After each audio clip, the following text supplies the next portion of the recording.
Imagine Rome on December 25, 800. A thin mace clings to St. Peter's Square as Pope Leo III steps toward the altar. Clutching the imperial crown, his voice echoes beneath the arches, ready to crown Charlemagne, Emperor of the Romans. Yet outside, a secret band of nobles lies in wait. What if those nobles had seized Leo as he tried to enter the church? If the ambush ended with the Pope badly wounded, or worse, then no victor's crown would have awaited Charlemagne.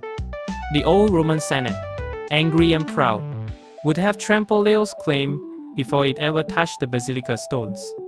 In that moment, Charlemagne stands before empty thrones. His loyal guards clear the square, but the Pope never arrived.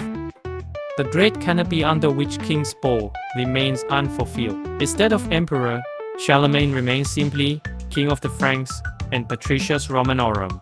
Powerful, but lacking the divine seal a papal coronation alone could confer.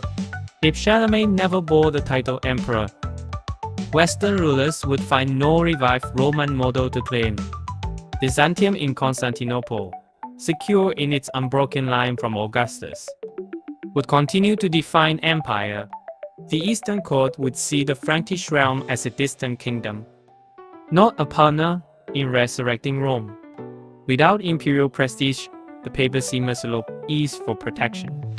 If Leo's successors form an alliance with Byzantium, Latin Rite might drift under Greek influence. Clerics in Athens would debate Greek customs and language.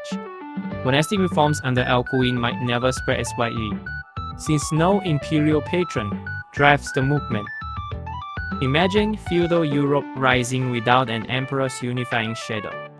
Frankish counts and dukes, unbound by an imperial court, carve out duchies and principalities more boldly.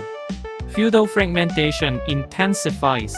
The system of vassalage still grows, but alliances shift like sand. Without a central emperor, no investiture controversy erupts in the same way. Yet, a new church-state crisis flares as rival bishops claim autonomy under local lords. Fast forward to our modern map. Germany never develops as an imperial. Instead, dozens of small duchies lean toward either French or Byzantine spheres. Italy may unify much later, or not at all if papal Byzantine ties endure. The very idea of a Holy Roman Empire becomes a footnote scribbled by later monks, not the bedrock of medieval history. And our own European Union? Without Charlemagne's crown legacy, we lack the symbolic ancestor for unity. No Charlemagne prize honors modern statesmen. No gem of a resurrected Rome guides diplomats. Europe might have grown around trade leagues or religious federations, but the ghost of Charlemagne as empire builder never haunts the palace corridors. When you sip your coffee overlooking the Rhine or wander through the Louvre, remember, a single ambush on Christmas Day could have erased the empire, whose shadow still shapes our laws, our art, and our shared dreams of unity.